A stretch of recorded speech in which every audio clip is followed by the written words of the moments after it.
That's it. That's a wrap on Season 2, everybody. Thanks for the great times. Conkelder, you did a great job holding that camera steady. Lantern, your lighting was top notch. I'll see y'all next time. Andrew, where are you going? We still have one more episode left to do. One more episode? Rosemary, I must have got hit with amnesia because I don't have any ideas for a final episode. Well, quit acting like a wimpod. We cannot leave these trainers hanging without giving them an awesome final episode. I was thinking, what if we gave them top 10 tips and tricks on how to play the Pokemon trading card game? Think you can handle that? Sure, how about tip number 1? Don't try to flake out on the final episode of Top Deck Academy, or Rosemary will call you a wimpod. I mean, seriously. Okay, that sounds like a great idea. How about I take half and you take half? Sounds like a plan. I think I've got some really great tips and tricks to share, and I can't wait to get it started. Then let's get into it. Conkelder, keep that camera steady because we got one more episode to go for Season 2 of Top Deck Academy.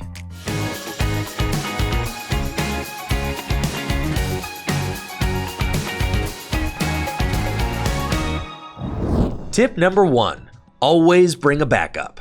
Having a backup plan is important, especially in the Pokemon trading card game. Establishing a backup attacker means finding a Pokemon and building it up with enough energy to attack before your attacker in the active spot gets knocked out. It's helpful to use search cards like Quick Ball and Level Ball to find a new attacker and ready it on the bench so that it's ready to promote when needed. In an ideal game, you always have a backup ready on the bench when your active Pokemon gets knocked out. But that's not always the case, which leads us to our next tip. Tip number 2, promote a Pokemon with free retreat. Like Andrew was saying, when playing a game of Pokemon, your Pokemon will eventually get knocked out. Rosemary, I feel like my Pokemon are always getting knocked out. It's okay, it happens. But when it does, you want to give yourself the most options during your turn as possible.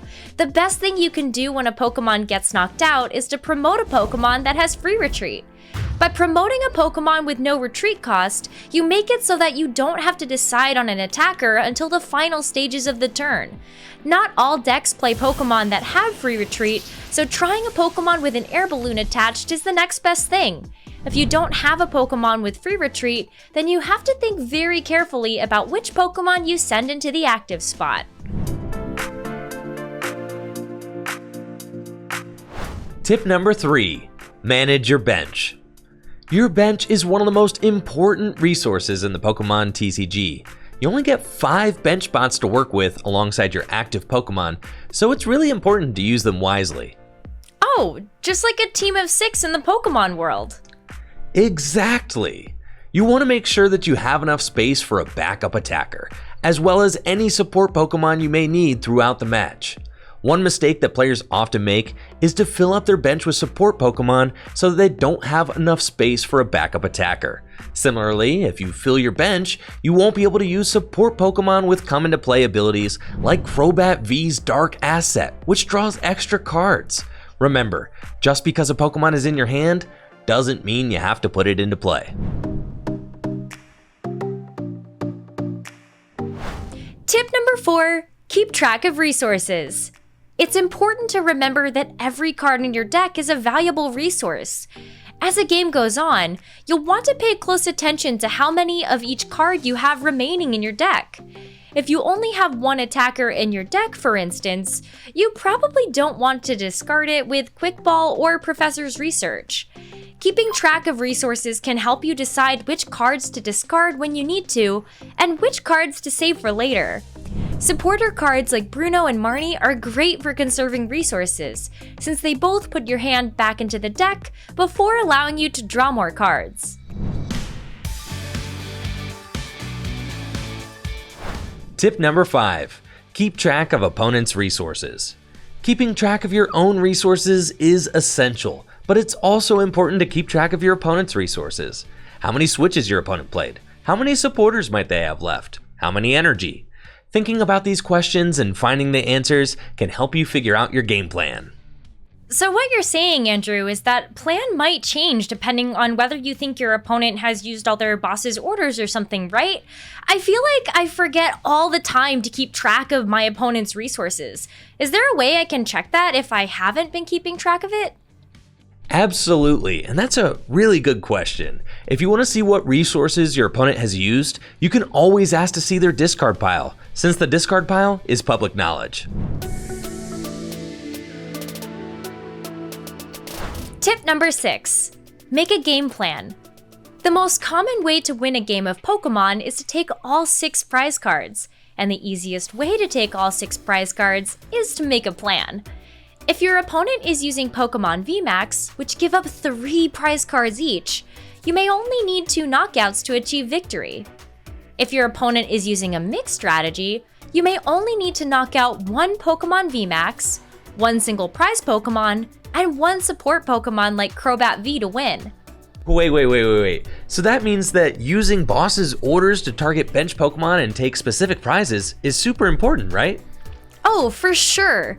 Counting out which prizes you plan on taking to win is really helpful when deciding when to use and when to save gusting effects like boss's orders. Changing your opponent's active Pokémon is extremely valuable, so using boss's orders at the right time to take specific knockouts is a champion strategy.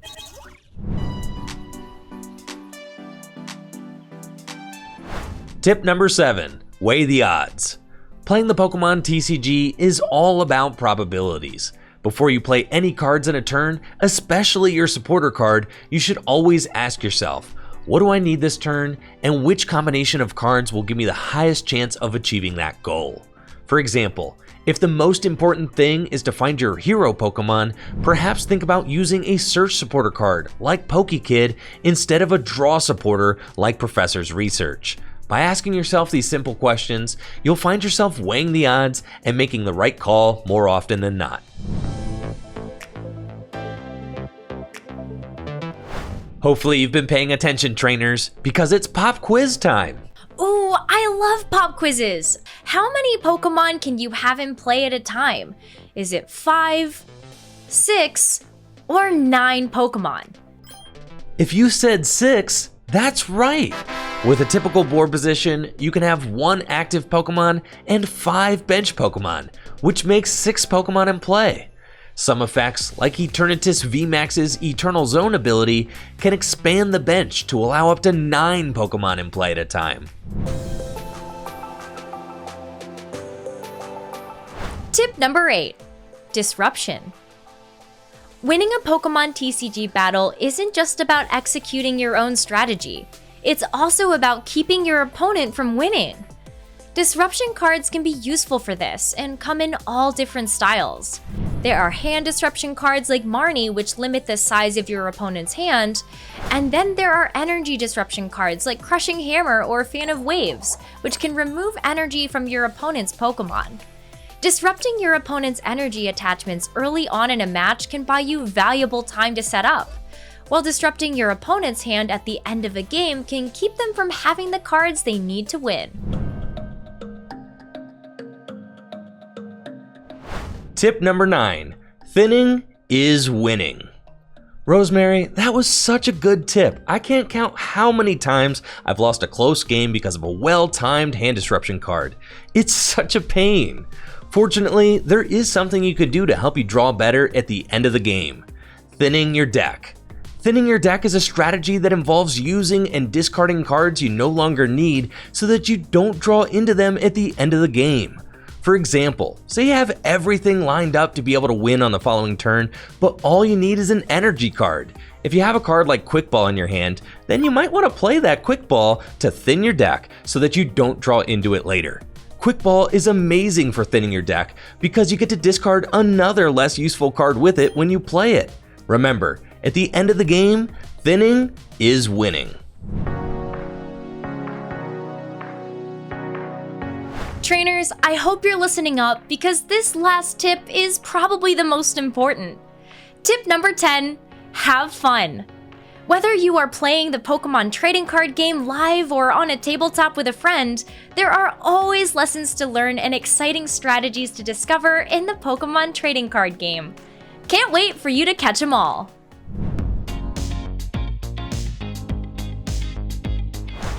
Thank you so much for joining us this season. We hope you enjoyed yourselves and can use these lessons to start your own TCG journey soon.